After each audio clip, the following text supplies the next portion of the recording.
Last devotional for this week is Deuteronomy chapter 21, and it's a variety of civil laws. And I'm going to kind of keep this one short, I think. If there's an unsolved murder, it soils the land.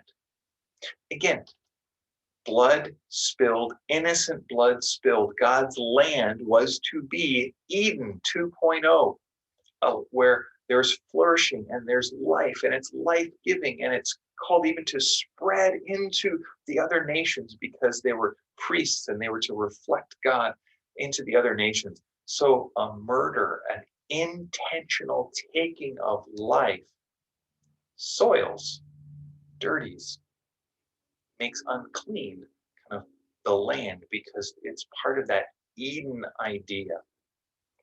And so the community has to take some responsibility. That it's unsolved. I mean, the community's to be, try to deal with this. God's the one who's going to deal with the sin problem, but the community, how do we just kind of resolve just that taking of life? We see laws related to treatment of women who are taken captive, which, wait a second, that shouldn't ever be. You're right. One of the costs of war, however, is soldiers die. When soldiers die, widows are left. Widows in the ancient world are in a very tenuous, horrible place. So here's the thing that, again, not trying to condone anything, just trying to help us put ourselves into the ancient context. Having a woman being taken captive could be a blessing to her in the long term. And here's part of strengthening that potential for blessing, because God's instructions are, you're not to treat that woman as property. She can't be just made a slave. She's to be given status and she's to be given protection. That's an advancement. That's a better situation than your husband's just been killed and now you're left with who knows what, with who knows who knows where. So again, this law, which can on one aspect of reading sound barbaric, war kind of is. This law is actually something that would give an enhanced opportunity for blessing for women in this position. Then there's 3 laws about maintaining social order: firstborn rights, rebellious sons, don't make things worse here.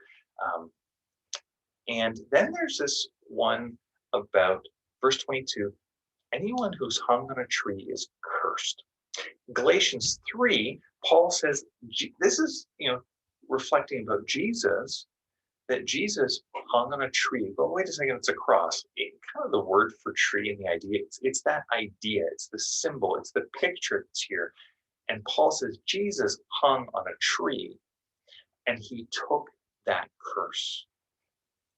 Again, there's this picture, this Old Testament, it sounds almost like this throwaway law. It's just kind of buried in the midst of this chapter.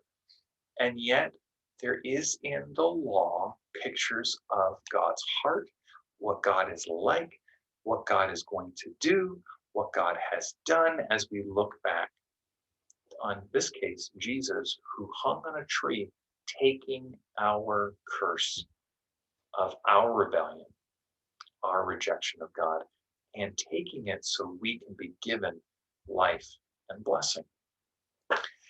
One thing I also want to say about this chapter in a whole, and just looking at ancient laws, God deals with us as we are, where we are, with our current understanding, and then looks to plant seeds in us to take us into more of the life he's designed us for. We see the fruit of that in the law. We can see the fruit of that in our lives as the Holy Spirit plants seed, the Spirit's fruit in us. And we become more loving, more joyous, more peaceful, more self-controlled and gentle and devoted, faithful, and those other fruit of the Spirit. So I just want to encourage you today. God is looking to meet you just as you are.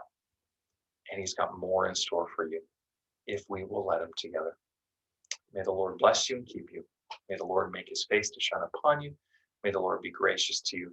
And today would you know his peace. God bless.